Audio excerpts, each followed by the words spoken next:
இன்றே டவுன்லோட் செய்து உங்கள் ஃபேவரட் ஷோக்களை என்ஜாய் பண்ணுங்க. பிச்சைக்கார ஃபேமிலி நீங்க. உங்களுக்கு அந்த சுபத்ரா குடும்பத்தோட சம்பந்தம் கேக்குதா? உன் தங்கச்சி யாரு சொல்லு. உன் தங்கச்சி யாரு, நீ யாரு?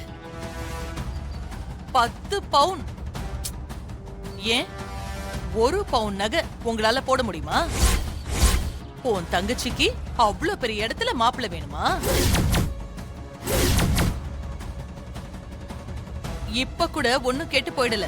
மரியாதையா நீயே போய் என் தங்கச்சிக்கு இந்த கல்யாணத்துல விருப்பம் இல்ல அப்படின்னு சொல்லிட்டு வந்துரு.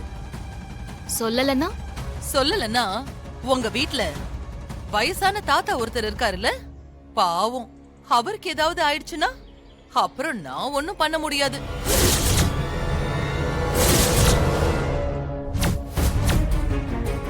அது மட்டும் இல்ல, உன் சித்தப்பா இபி ஆபீஸ்ல வேலை பாக்குறாருல்ல, கரண்ட்ல வேலை பார்க்கும்போது திடீர்னு ஷாக் அடிச்சு அவருக்கு ஏதாவது ஆயிடுச்சுன்னா நான் பொறுப்பாக முடியாது.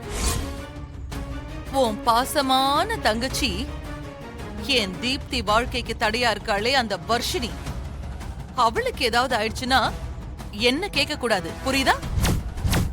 ராகவ கட்டிக்கிறதுக்கு என் அண்ணன் பொண்ணு தீப்திக்கு மட்டும்தான் தகுதி இருக்கு. மரியாதையா இந்த கல்யாணம் வேண்டான்னு சொல்லிட்டு ஒதுங்கிடு. அப்படி இல்லன்னா நான் சொன்ன இந்த 3ல ஏதாவது ஒண்ணு நடக்கும்.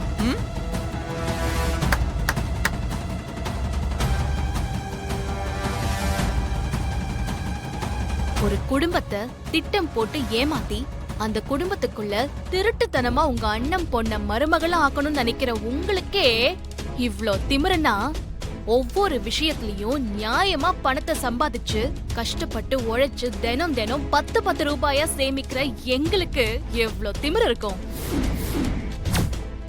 இப்ப சொல்றேன் கேட்டுக்கோங்க. உங்களோட உருட்டல் மிரட்டலுக்குலாம் நான் பயப்பட மாட்டேன்.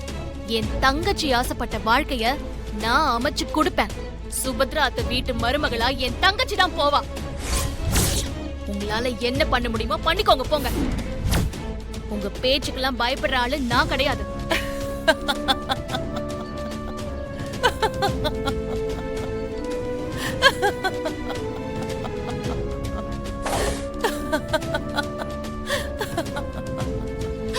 நல்லா இரு, சந்தோஷமா இரு.